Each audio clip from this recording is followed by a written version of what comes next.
Film Karma के set पर जब उनसे पहली बार मुलाकात हुई तो मैं तकरीबन 1 घंटे तक उनको ताकता रहा। यहाँ तक कि सुभाष घई साहब मुझे किनारे पर ले गए और बोले कि भाई तू मेरी फिल्म का विलन है, ये दिलीप साहब को ऐसे प्यार से घूरते रहोगे तो मुश्किल हो जाएगी।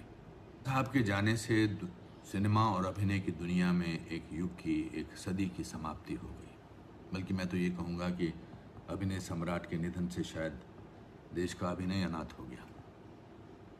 दिलीप साहब एक पूर्ण अभिनेता थे, एक ऐसी शख्सियत जिनकी बगल में चुपचाप कुछ देर बैठने से भी एक एक्टर एक्टिंग के बारे में बहुत कुछ सीख सकता था।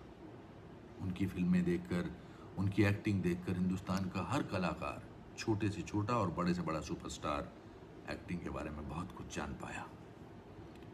उनकी एक्टिंग की छवि कहीं ना कहीं आपको हर कलाकार में देखने को मिल सकती है। वो एक्टिंग का सबसे बड़ा और सबसे महत्वपूर्ण इंस्टीट्यूशन थे।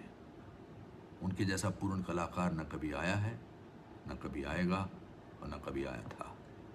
On A personal note, I lost a mentor, a friend, a guide and an acting Guru.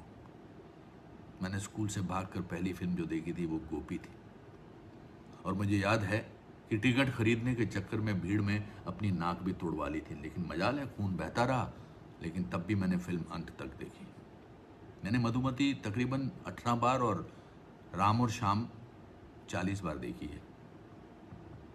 Film Karma के सेट पर जब उनसे पहली बार मुलाकात हुई तो मैं तकरीबन 1 घंटे तक उनको ताकता रहा। यहाँ तक कि सुभाष घई साहब मुझे किनारे पर ले गए और बोले कि भाई तू मेरी फिल्म का विलन है, ये दिलीप साहब को ऐसे प्यार से घूरते रहोगे तो मुश्किल हो जाएगी। मैंने उनसे कहा था कि सर, जिस शख्सियत की वजह से मैं फिल्मों में आया हूँ उनको 1 घंटा तो क्या, मैं तो ताउम्र घूर सकता हूँ। मेरे पहले शॉट के बाद जब दिलीप साहब ने सुभाष घई साहब से कहा कि लाले ये तो बड़ा डेंजरस एक्टर आया, ही विल गो फार, तो मुझे लगा कि अब तो मुझे एक्टिंग का सबसे बड़ा पुरस्कार मिला है और अब मुझे दुनिया की कोई ताकत नहीं रोक सकती है। मुझे उनके साथ 4 फिल्मों में काम करने का मौका मिला और मैंने उनके साथ बहुत वक्त गुजारा।